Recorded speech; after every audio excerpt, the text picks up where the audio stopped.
50 ஆண்டுகளுக்கு முன்னால முத்தமிழறிஞர் டாக்டர் கலைஞரால் துவங்கி வைக்கப்பட்ட இந்த பேரவை இன்று 50 ஆண்டுகளை நிறைவு செய்கிறது. அதற்கும் என்னுடைய மனமார்ந்த வாழ்த்துக்களை தெரிவித்துக் கொள்கிறேன். எனக்கு இன்னைக்கு ரொம்ப பெருமையான விஷயம் என்னன்னா, நான் வாங்கின ஒவ்வொரு விருதும் கலைஞர் அவர்கள் கையில் தான்.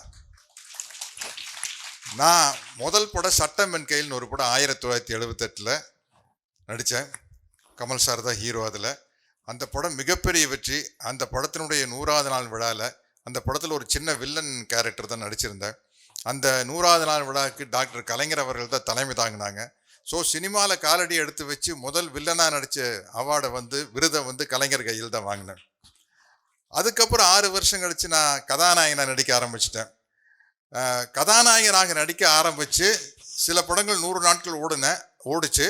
ஆனால் 100 நாட்கள் ஓடி விருது பெற்ற முதல் படம் பாலைவன ரோஜாக்கள். அவர் தான் பாலைவன ரோஜாக்கள் தான் அந்த கதாநாயகனாக முதல் விருது பெற்றதும் ஐயா கலைஞர் அவர்களுடைய கையால் தான். அந்த பெருமையும் எனக்கு இருக்கு. தொடர்ந்து அவர் கையில் எனக்கு பெரியார் விருது கொடுத்துருக்கிறாரு, எம்ஜிஆர் விருது கொடுத்துருக்காரு. பெரியார் படத்தில் நடித்ததற்காக தமிழ்நாடு அரசின் சிறந்த நடிகர் விருது கொடுத்துருக்காரு. பெரியார் படத்தினுடைய 100வது நாள் விழாவில் பெரியார் 75 வருடங்களாக அணிந்திருந்த இந்த மோதிரத்தை அவருடைய அருங்காட்சியகத்திலிருந்து ஆசிரியர் வீரமணி ஐயா அவர்கள் எடுத்து அது கலைஞர் கையில் கொடுத்து எனக்கு அனுப்பிச்சு விட சொன்னார். இப்போ கலைஞருக்கு உரிய நகைச்சுவையோடு பேசினார். இந்த மோதிரத்தின் மீது பலருக்கும் ஒரு கண் இருந்தது, எனக்கும் ஒரு கண் இருந்தது. இந்த மோதிரம் யாருடைய விரலுக்கு போகுமோ என்று பல பேர் காத்து கொண்டிருந்தோம். அது தம்பி சத்யராஜ் கைகளுக்கு போனது, விரல்களுக்கு போனது மகிழ்ச்சி தான். இருந்தாலும் இந்த மோதிரத்தை தம்பி சத்யராஜுக்கு பொறாமையுடன் அணிவிக்கிறேன் அப்படின்னு ஒரு நகைச்சுவையுணரோடு பேசினார். இன்னைக்கு அவ்வளவு விருதுகள் அவர்கிட்ட வாங்கினேன்னா அவருடைய விருது எனக்கு முதன் முறையாக எனக்கு கிடைக்கிறதுக்கு ரொம்ப பெருமைப்படுறேன், ரொம்ப சந்தோஷப்படுறேன். அதற்காக நம்ம தமிழ்நாடு முதலமைச்சர் தளபதி அவர்களை நான் நன்றியோடு வணங்குகிறேன். இது சுயநலமான வணக்கம். பொதுநலமாக வணங்குறதுனா இந்த 3 ஆண்டுகளில் அவருடைய தலைமையில் திராவிட முன்னேற்ற கழக ஆட்சி மிக மிக சிறப்பான திட்டங்களை செயல்படுத்தி கொண்டிருக்கிறது. அதற்கான மிகப்பெரிய உதாரணம் சமீபத்தில் அவர் எங்கள் ஏரியாவுக்கு கோவை பகுதிக்கு போனப்போ மிகப்பெரிய வரவேற்பு. இதுவரை கோவை மாநகரத்தில் அப்படி ஒரு வரவேற்பு எந்த தலைவருக்குமே கிடைக்காத அளவுக்கு பெரிய அளவில் அவருக்கு ஒரு வரவேற்பு நிகழ்த்தியிருக்காங்க. ஓய்வறியா சூரியன் டாக்டர் கலைஞர் அவர்களை சொல்லுவாங்க. அதே மாதிரி தான் நம்ம தளபதி ஸ்டாலின் அவர்களும் கால்களில் சக்கரம் கட்டி கொண்டு சுற்றுபவர் தான். அப்படி ஓயாமல் உழைப்புக்கு சொந்தக்காரர் தளபதி அவர்கள்.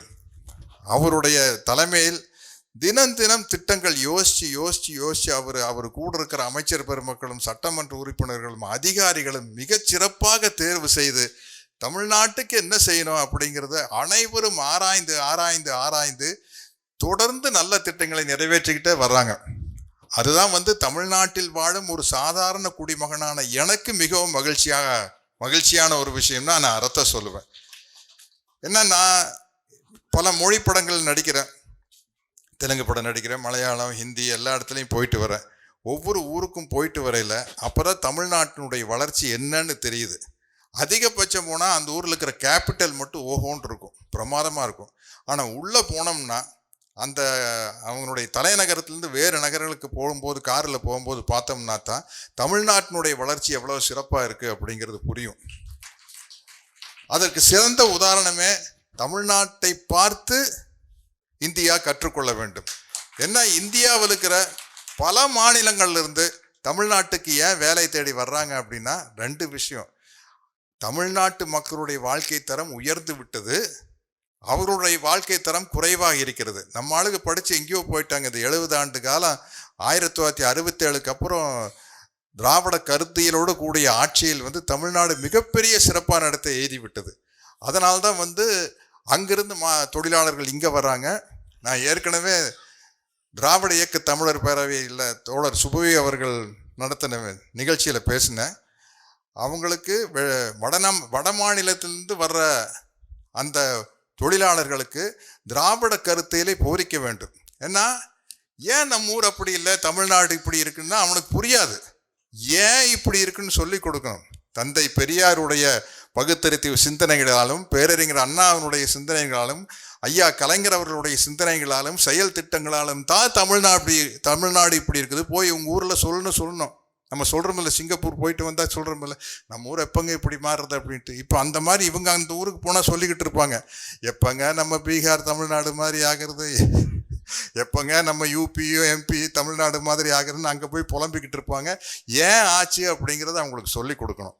அப்படி ஒரு சிறப்பான முதல்வர் கையில் வந்து கலைஞர் விருது வழங்க பெற்றது நான் ரொம்ப பெருமையாக நினைக்கிறேன். எல்லா மேடைகளும் நான் கலைஞருடைய சினிமா வசனத்தை தான் பேசி காட்டுவேன். பராசக்தி வசனம். நான் நடிகர் தலைவருடைய வசனத்தை பேசி காட்டினா, அவரை சந்திக்க கோபாலபுரம் வீட்டுக்கு போனப்போ, நீ என்ன எப்போ பார்த்தாலும் சத்யராஜ் நீங்கள் சிவாஜி வசனத்தையே பேசிகிட்டு இருக்கிறீங்க, நான் உங்களுக்கு பிடிச்ச நடிகர் எம்ஜிஆர் எழுதின வசனத்தை பேசுங்க அப்படிம்பாரு. நாம் படத்தில் நான் எழுதியிருப்பேன், அதை பேசுங்க. ஒரு காட்சியில் எதிர்பாராத விதமாக வீரப்பா உள்ளே வந்துடுவார். அதை பார்த்தோன்னே எம்ஜிஆர் ஒரு ஷாக் ரியாக்ஷன் கொடுப்பாரு. உடனே வீரப்பா வந்து கேட்பார் எம்ஜிஆர்கிட்ட, என்ன முகத்திலே ஆச்சரியக்குறி அப்படின்ட்டு. அதுக்கு எம்ஜிஆர் பதில் சொல்லுவார், ஆம் ஆச்சரியக்குறிதான், அதையே சற்று வளைத்தால் கேள்விக்குறியாக மாறிவிடும், கேள்விக்குறியும் அறிவாலும் ஒரே போல் தான் இருக்கும் என்பதை மட்டும் மறந்து விடாதீர்கள் அப்படின்னு ஒரு வசனம். ஏன்னா பொருளாதார ரீதியாக மார்க்சிய சிந்தனையில் ரொம்ப ஈடுபாடு உள்ளவர் டாக்டர் கலைஞர் அவர்கள். அதனால்தான் அவருடைய புதல்வருக்கு ஸ்டாலின்னு பேர் வச்சிருக்காரு. நான் கேள்விப்பட்டேன், அவர் பிறந்தப்போ ஏதோ ஒரு மீட்டிங் நடந்துட்டப்போ, அவர் பிறந்தது சொன்னப்போ, அவர் அங்கே ரஷ்ய புரட்சியின் மீது மிகுந்த ஈடுபாடு உள்ளவர் வந்து அந்த ரஷ்ய புரட்சி வீரன் ஸ்டாலினுடைய நினைவாக பேர் வச்சார் அப்படின்னு கேள்விப்பட்டிருக்கேன். சரி, கலைஞருடைய பொன்மொழிகளை பேசி காட்டலாம் அப்படின்னு சொல்லி கூகுளில் போய் பார்த்தா அது ஆயிரக்கணக்காக வருது. சரி, ஒரு 4-5 விஷயம் மட்டும் எழுதிட்டு வரலாம் அப்படின்ட்டு எழுதிட்டு வந்தால் ரொம்ப சிறப்பாக இருந்தது. பாருங்க, மேகங்களே, சூரியனால் உருவான நீங்கள் அந்த சூரியனையே மறைக்கிறீர்கள், மறந்து விடாதீர்கள். காற்று வீச தொடங்கினால் கலைந்தும் கரைந்தும் மறைந்தும் விடுவீர்கள். முடியுமா நம்மால் என்பது தோல்விக்கு முன்பு வரும் தயக்கம், முடித்தே தீருவோம் என்பது வெற்றிக்கான தொடக்கம். அதுதான் நம்ம தமிழ்நாடு முதலமைச்சர் செஞ்சுக்கிட்டு இருக்காரு. ஆதிக்கம் செலுத்துகிற மொழி குயிலாக கூவி வந்தாலும் மயிலாக ஆடி வந்தாலும் மயங்கி விட மாட்டோம், அன்னை தமிழ் காப்பதற்கு ஆவி தரவும் தயங்கிட மாட்டோம். ஆண்டவனின் படைப்பில் அனைவரும் சமமெனில் அவன் உயர் ஜாதிக்கு மட்டும் தங்கத்தால் மூளை செய்து தலைக்குள்ளே வைத்தானா? அடிமையாக இருப்பவன் தனக்கு கீழே ஒரு அடிமை இருக்க வேண்டும் என்று கருதினால் உரிமைகளை பற்றி பேச அவனுக்கு உரிமை கிடையாது. பெரும்பான்மை உடலை போன்றது, சிறுபான்மை கண்களை போன்றது.